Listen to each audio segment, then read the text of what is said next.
Bonjour à tous. Donc, je vous présente ma E10 que je pense que j'ai fini d'upgrader. Donc, en haut, on a l'extrudeur. De toute façon, je vous mettrai les liens, soit sur mon blog, soit en commentaire. Donc, l'extrudeur que je trouve génial parce que le fil est guidé de bout en bout. Voilà, sorti de la roue crantée. Et ben, il est guidé directement dedans. Voilà, il va pas s'échapper. Il va direct. Merci à David Cat pour l'idée des petits porte-clés, voilà, pour tenir les fils, c'est plutôt pratique. Là, le bloc que j'ai mis que j'ai partagé sur Thingiverse avec le BL Touch, donc pratique aussi. Le petit réglage de courroie, je le trouve plus pratique qu'une autre version, donc je vous mettrai le lien. À côté, vous voyez les cales pour faire joli. Bon, comme ça, il va pouvoir reposer sur ces cales. Un miroir, bon, les pinces classiques. Euh, la protection du lit chauffant. Donc vous voyez le hache, je l'ai acheté sur un site où je vous mettrai le lien. C'est un hache renforcé, donc alu, composite, si je ne me trompe pas. Voilà. Et sur le même site, j'ai pris la protection, du moins l'isolation, pour le bed. Il y en a qui mettent des cales pour le rehausser. Moi j'ai pas trop voulu perdre en hauteur, donc du coup j'ai retravaillé cette pièce, le tendeur de courroie, pour avoir une molette plus petite, comme on dit tous quasiment jamais. Bon. Voilà. Donc là, vous voyez le bruit, il y a deux Noctua, le 3DV6 avec son ventilo d'origine. Dans le casier qui est juste à côté, donc j'ai pas rallongé les fils, ils sont un peu courts, mais dans le casier qui est juste à côté, il y a deux Noctua, j'ai remplacé. Derrière, il y a une prise qui est connectée en Wi-Fi, comme ça je peux la gérer via la domotique.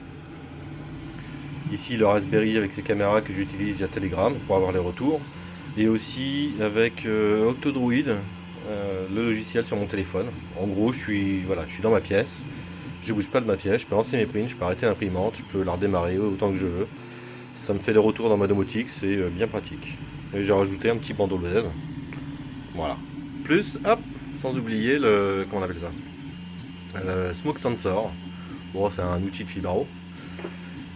Et aussi que je rajoute la petite info, je l'ai mis sur mon blog. Donc là on peut voir sur cette prise là, USB, c'est ma sonde de température. Donc ma sonde de température, elle passe derrière, pof, et je l'ai mis dans le cul du boîtier, comme ça j'ai la température dans le boîtier à l'interne. Donc là je vais vous faire écouter le bruit qu'elle fait. Donc c'est pas énorme, ce qui fait le plus de bruit c'est le petit ventilo devant, faudrait que je regarde si j'en trouve un silencieux. Voilà. Donc là j'étais juste à côté, je me recule. En même temps vous voyez mon installation. Je me recule, là je suis à peu près à 2 mètres. Donc vous voyez qu'elle est bien tranquille. Dans la chambre qui est à 3 mètres derrière le mur, c'est quasiment inaudible. Bon, j'ai un petit espace, vous voyez, pour passer, une porte. Sinon, mon installation, du coup, je l'ai porté. Ici, j'ai fait un casier pour les bobines. Là, le case où l'électricité. Donc, on sait que ça peut cramer au niveau de l'imprimante. Donc, moi, au niveau de l'imprimante, j'ai mis le Fibaro pour avoir la fumée, la chaleur. Et dans le casier, j'ai pareil la température avec la sonde. Et j'ai renforcé ici, j'ai rajouté une couche. Bon, j'ai pas fini l'habillage, c'est moche. J'ai rajouté une couche de BA13 anti-feu. Voilà, comme ça, si la chaleur se propage, elle va être à peu près contenue là et j'ai normalement le temps de réagir. Ici, vous voyez, j'ai déjà préparé un extincteur. Donc, c'est l'extincteur qu'on peut trouver chez Castorama. Voilà, là il y a le 10, juste en dessous il y a l'AM8. Je prévois de changer le bloc qui est ici. Voilà, pour mettre exactement le même duo, il faut que je le remodélise. Avec sa petite porte, donc même principe. J'ai rallongé les câbles de la AM8. Là c'était l'ancien extrudeur que j'avais sur la U10, voilà ce que ça m'a fait. Un petit fil. Ça c'est mes rallonges de câbles. Du coup, vous voyez, ça se clipse, ça se déclipse. Très pratique, j'en ai mis un peu partout. Je vais vous montrer sur la E10 par exemple.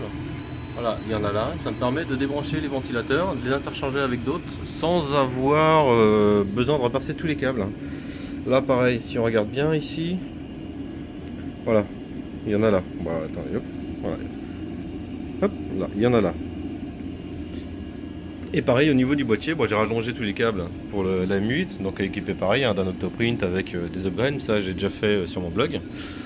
Là on a le beau casier qui s'ouvre, ici on a la sonde de température qui est directement devant, mes petites rallonges que je prépare pour le BL Touch. Et vous voyez, ici tous mes câbles arrivent, voilà, attendez la mise au point n'est pas évidente, voilà, là ils sont tous rallongés, ils arrivent tous au cul du boîtier. Hop là. Pardon. Bon, on voit mal, hein. Désolé. Voilà. C'est un peu le bordel au niveau des cams, mais au moins c'est derrière, c'est à peu près protégé. Même principe, ça chauffe. Donc BA13 contre le feu, pour être tranquille. Voilà. Un petit stylo 3D aussi que j'aime bien. Bon, ça on s'en fout. Niveau équipement, donc on a ici, vous voyez, donc j'ai acheté des boîtes chez Ikea pour stocker mon PLA. Donc j'ai acheté des boîtes de Ikea, le silicate qui est à l'intérieur, bah, vous en avez dans chaque bobine. Après vous pouvez en acheter sur Amazon, je peux vous mettre un lien si j'arrive à le retrouver. Sinon vous récupérez ça dans les serveurs. Donc voilà, j'ai deux boîtes, ici une boîte là, avec ma bobine. Donc j'ai fait une boîte de bobines spéciale, avec du transparent, du fluorescent, de l'argent, et là la boîte de fil classique. Niveau matos, je l'ai mis sur le blog mais je vous remontre. Donc les outils que j'utilise le plus, donc ça c'est bien pratique, un petit fer à souder parce que bah, au début on soude beaucoup. Voilà, de l'après quand on veut faire les peintures, la laque, moi j'utilise celle-là, c'est la laque de Carrefour à quelques centimes d'euros. Pour coller les pièces de PLA, la Sader c'est génial, tuyau PVC, quand ça merde. Mes deux pinces favorites, je les utilise quasiment tout le temps. Une petite lame de cutter, du téflon, voilà. Et ça bah, pour retoucher les pièces, celui-là et celui-là qui est tout neuf, pour retoucher les pièces quand il y a besoin. Deuxième tiroir, donc là c'est toutes les pièces en plus. Donc vous voyez j'ai un U3DV6 en plus, j'ai quelques têtes de chauffe on va dire. J'ai 2-3 ventilateurs, j'ai des tests de ventilo ici. Voilà, j'ai les pièces d'origine, j'ai du PTFE en plus. J'ai les boîtes de vis, hein, tout ce qu'il y a. Ça aussi, si j'arrive à retrouver le lien, je vous le mets. C'est bien pratique, ça permet d'isoler le bloc de chauffe. Voilà, bien sympathique. Après les vis, ne pas hésiter sur le stock. Donc là, c'est le 3DV6. J'en ai pris peut-être un peu beaucoup. Mais quand ça se bouche, on se prend pas la tête, je me prends pas la tête, je change, je remplace par un neuf. Et puis après je les mets dans un bac, les autres, et j'attends pour les nettoyer. Voilà, là c'est des bus de 0,4, on a pareil, 2 ou 3, c'est pareil, je remplace rapidement et je nettoie plus tard, si j'ai envie de nettoyer. Ça les petits raccords, bah, j'en ai repris, parce que figurez-vous que pendant plusieurs prints, j'en avais pas, et les raccords, quand ils lâchent, le tube PTFE il sort et puis il n'y a plus rien. Le fil il est plus entraîné. Voilà. Et ça, celui-là je vais sûrement le revendre. Je sais pas combien, parce que il me sert pas finalement. J'ai trouvé mieux. Alors l'autre tiroir du dessous. Donc là on a un carton avec des miroirs. Parce que ce que je fais, je m'emmerde pas, j'ai un miroir. Si le print est trop chaud et que j'ai envie de travailler tout de suite, j'enlève les pinces, je reprends un autre miroir qui est déjà prêt avec les lacs et je repars. Mes chutes de PLA, du PTFE encore. Voilà, mon truc pour souder. Ma gaine tressée. J'ai utilisé pour passer les câbles. Alors je vous remontre ici, les câbles ils sont propres, hein, ils sont passés dans la gaine. Bon, sauf le capteur parce que lui il est en pause. Voilà, ça c'est une sonde de température fabriquée main. Vous trouverez comment faire sur mon blog. Des chutes. Voilà, les chutes, ça c'est des chutes de PTFE, je les garde. Parce que quand je change les tiges filetées, je change aussi les PTFE. Et dans le dernier tiroir, ça c'est liquide Arduino, on s'en fout. Des connecteurs. Donc les connecteurs, ceux-là vous les connaissez. Bien pratique, j'ai des connecteurs d'Écosse classiques pour la voiture. Là il y a de la LED. Les connecteurs Dupont. Vous trouverez les liens.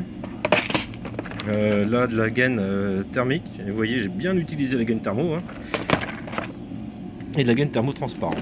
Voilà. Plus les petites cosses pour les petits fils. Donc ça c'est pareil, hein. Je vous ai mis tous les liens sur le blog. S'ils ne sont pas, je vous les remettrai. Bien pratique. Voilà. Pareil, les rallonges de câbles. Donc il faudra peut-être que je me rachète, j'ai plus grand chose. Et ça, bah, c'est les embouts. Voilà. Donc il y a 2 pins, 3 pins. Donc là c'est 3 fils. Là il y a 2 fils. Voilà. Et plus loin j'ai 4 fils.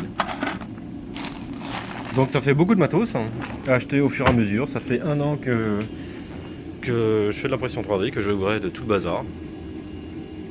Et bah, je suis bien content d'avoir tout ce matos parce que finalement bah, la plupart je l'utilise quasiment tous les jours. Donc là j'arrive à la fin de l'upgrade de l'E10. Je vais m'attaquer à la 8, la M8 pour la terminer. Parce que ça me convient pas, ce bloc il n'est pas facilement enlevable. Donc je vais faire comme j'ai fait sur la E10, je vais retravailler, je vais faire un truc qui est propre quoi. Voilà. Je vais essayer de vous montrer la qualité, je sais pas si on voit. Je sais pas si on voit bien. Bon, on verra à la fin, ça commence à imprimer. Je suis peut-être un peu trop chaud d'ailleurs. Faudra que je regarde. Bon allez, je vous laisse. À une prochaine.